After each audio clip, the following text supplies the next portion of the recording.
Assalamualaikum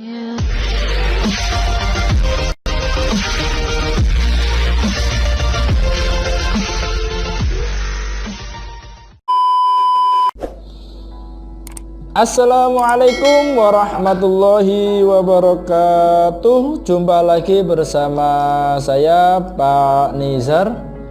Kali ini akan membahas SMP kelas 9 Pendidikan Agama Islam bab hari akhir dengan judul Meyakini Hari Akhir Mengakhiri Kebiasaan Buruk, bersama saya sendiri Ahmad Nizar Zulmi.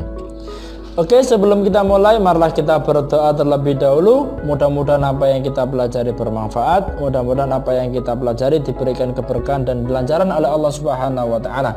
Amin ya rabbal alamin. Bismillahirrahmanirrahim. Raditu billahi rabba wa bil islami dina wa bi Muhammadin nabiyya wa rasulah.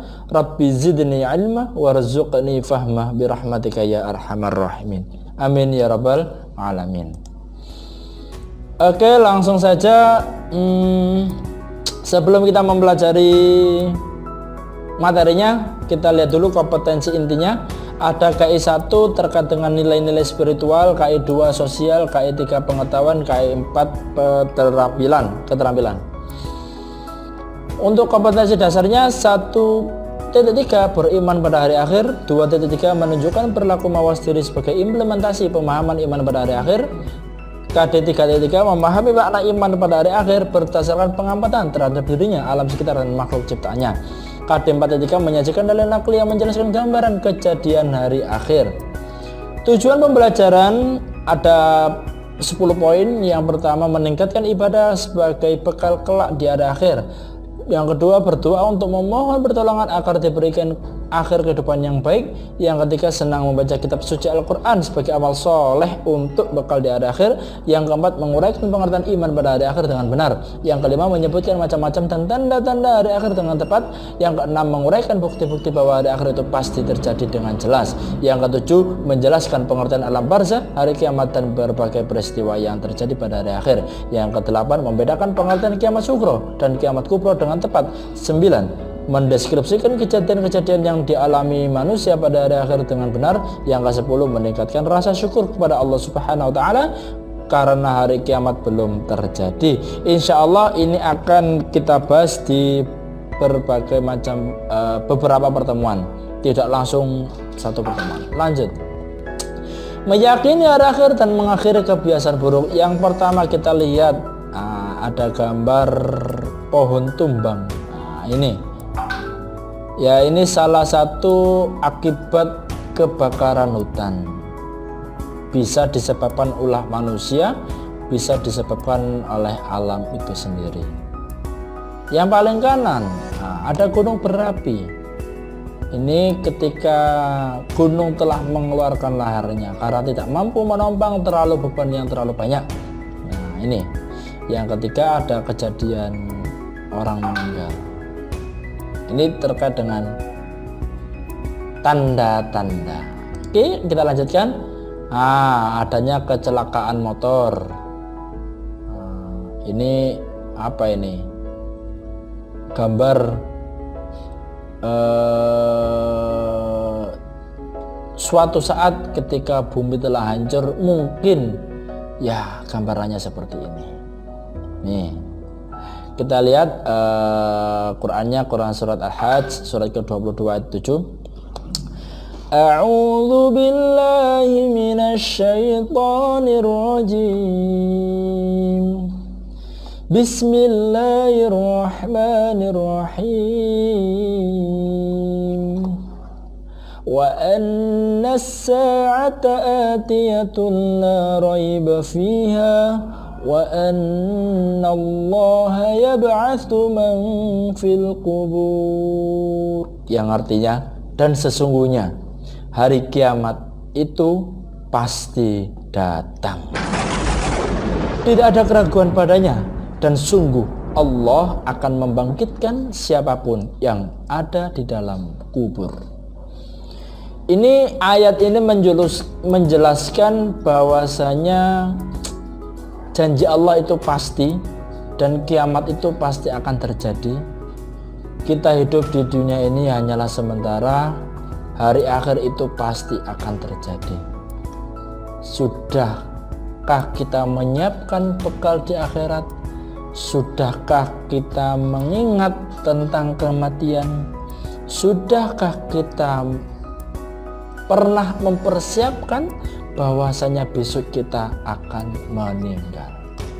Mari kita renungi bersama-sama agar kita mampu mengumpulkan amal soleh untuk bekal di hari akhir nantinya. Kiamat itu sendiri dibagi menjadi dua. Yang pertama kiamat sughra dan yang kedua kiamat kubra. Ini kiamat sughra. Kita bahas kiamat sughra terlebih dahulu.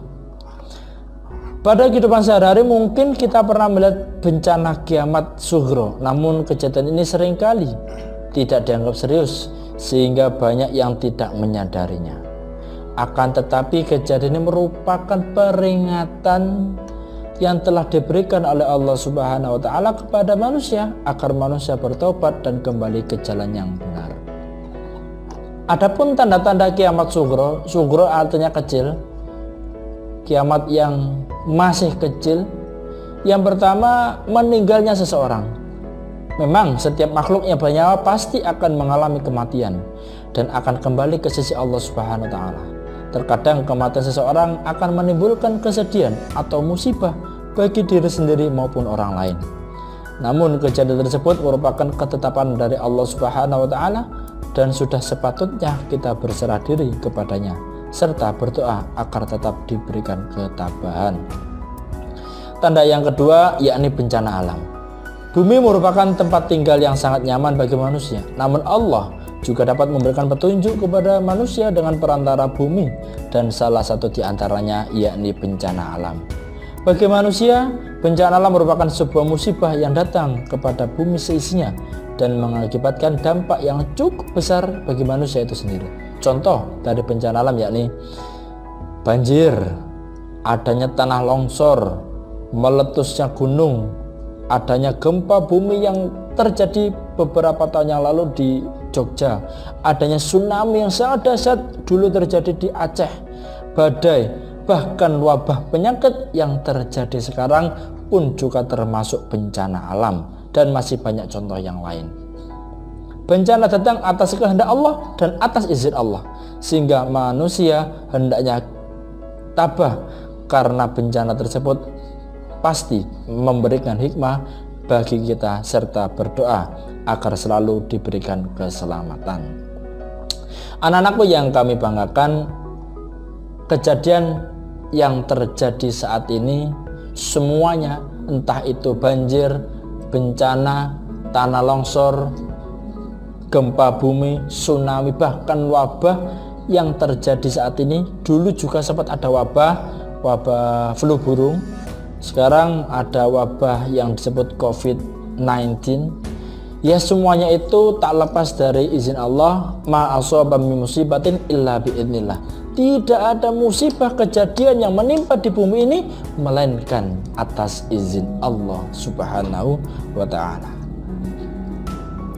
Yang selanjutnya kiamat kubra, yakni kiamat yang besar, kiamat yang sangat dahsyat. Kiamat sughra sendiri merupakan hari di mana seluruh kehidupan makhluk yang ada di alam semesta berakhir. Tidak ada manusia yang tahu pasti kapan kiamat kubra akan terjadi, meskipun menggunakan teknologi yang super canggih. Tadi di awal sudah Pak Nizar sebutkan dalam Quran surat Al-Hajj surat ke-22 ayat 7 yang artinya, dan sungguh hari kiamat itu pasti datang, tidak ada keraguan padanya, dan sungguh Allah akan membangkitkan siapapun yang ada dalam kubur. Meskipun tidak ada yang mengetahui, namun Rasulullah memberikan tanda-tanda mengenai kiamat kubra. Seperti pada hadis berikut dari Hudzaifah bin Asid Al-Ghifari berkata, Rasulullah SAW menghampiri kami saat kami tengah membicarakan sesuatu. Ia bertanya, apa yang kalian bicarakan? Kami pun menjawab, kami membicarakan kiamat. Ia bersabda, kiamat tidaklah terjadi sehingga kalian melihat 10 tanda-tanda sebelumnya. Rasulullah menyebutkan adanya Dajjal, adanya binatang yang disebut dengan Dabbah, terbitnya matahari dari barat, turunnya Isa bin Maryam alaihissalam, adanya Ya'juj dan Ma'juj, adanya 3 gerhana, gerhana di timur, gerhana di barat, dan gerhana di Jazirah Arab. Dan yang terakhir adalah api muncul dari Yaman menggiring manusia menuju tempat perkumpulan mereka. Lalu bagaimanakah kiamat itu terjadi? Bagaimana gambarannya? Kita lihat yang pertama dalam Quran surat Az-Zumar surat ke-39 ayat 68. A'udzu billahi minasyaitonir rajim. Bismillahirrahmanirrahim. Wa nufikha fis suri fasa'iqa man fis samawati wa man fil ardi illa man syaa Allah. Thumma nufikha fi ukhra fa idza hum qiyamun yanzurun. Dan ditiuplah sangkakala, maka matilah siapa yang ada di langit dan di bumi, kecuali siapa yang dikehendaki Allah. Kemudian ditiup sangkakala itu sekali lagi, maka tiba-tiba mereka berdiri menunggu putusannya masing-masing. Pada saat itu akan terdengar tiupan seperti tiupan trompet yang ditiupkan oleh malaikat Israfil. Terdengar tiupan itu, trompet itu di seluruh penjuru dunia, semuanya mendengarnya. Itu sebagai tanda awal bahwa kiamat pasti akan terjadi. Yang kedua dalam Quran surah Al-Muzammil surat ke-73 ayat 18. A'udzu billahi minasyaitonir rajim. Bismillahirrahmanirrahim. As-samaa'u munfatirun bih kana wa'duhu maf'ula. Langit pun menjadi pecah belah pada hari itu, adalah janjinya itu pasti terlaksana. Gambaran kiamat akan terjadi ketika kita melihat di atas langit menjadi pecah belah. Langit menjadi pecah belah seperti garis yang memisahkan. Ini janji Allah. Selanjutnya dalam Quran Az-Zalzalah surat ke-99 ayat 1 sampai 2. A'udzu billahi minasyaitonir rajim. Bismillahirrahmanirrahim. Idza zulzilatil ardu zilzalaha wa akhrajatil ardu athqalaha.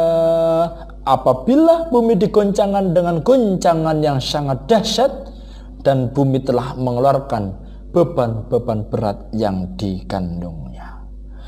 Pada saat itu bumi yang kita tempati akan digoncangkan dengan goncangan yang sangat dahsyat. Dengan goncangan yang sangat dahsyat itu, maka tidak akan mungkin, tidak ada manusia yang selamat kecuali yang diselamatkan, yang diizinkan oleh Allah. Tidak ada yang selamat ketika itu, karena bumi ketika itu yang tempat kita tinggali akan digoncangkan dengan goncangan yang sangat dahsyat hingga menyebabkan keruntuhan hotel, gedung, semuanya, gunung-gunung pun runtuh. Nah, dan yang terakhir dalam Quran surah Al-Qari'ah surat ke-101 ayat 4 sampai 5. A'udzu billahi minasyaitonir rajim. Bismillahirrahmanirrahim.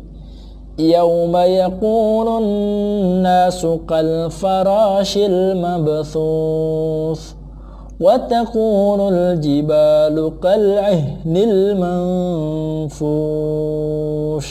Pada hari itu manusia seperti anai-anai yang bertebaran dan gunung-gunung seperti buluh yang dihambur-hamburkan.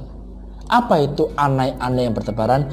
Dalam tafsir Al-Maraghi dijelaskan, anai manusia seperti anai-anai bertebaran seperti halnya laron yang mengerumuni lampu yang berpijar. Seperti itulah manusia pada hari kiamat.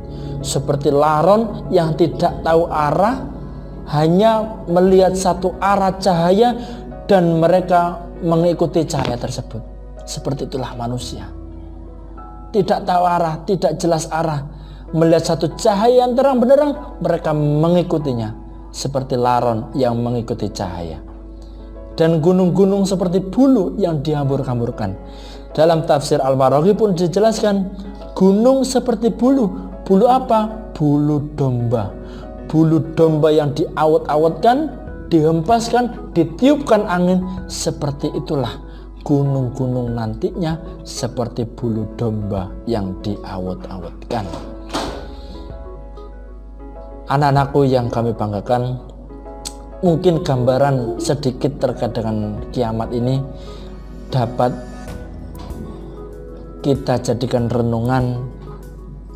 Kita itu kecil, manusia biasa, tidak ada tempat untuk kita untuk sombong, karena semuanya pasti akan kembali padanya.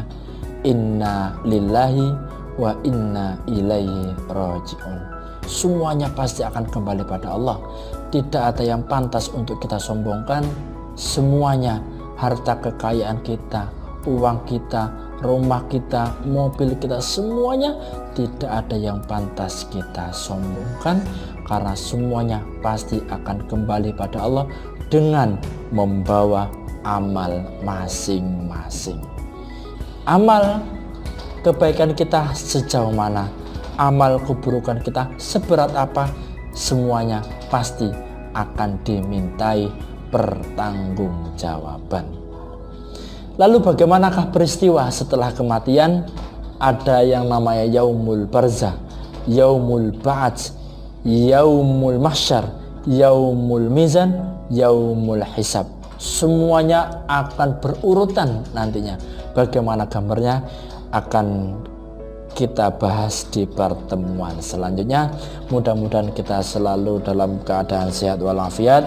Mudah-mudahan kita selalu dilindungi oleh Allah Subhanahu wa taala, diberikan keberkahan, selalu diberikan hidayah oleh Allah Subhanahu wa taala. Kita tutup semuanya, kita tutup majelis ini dengan kafaratul majelis. Subhanakallahumma wa bihamdika asyhadu an la ilaha illa anta astaghfiruka wa atubu ilaik. Assalamualaikum warahmatullahi wabarakatuh.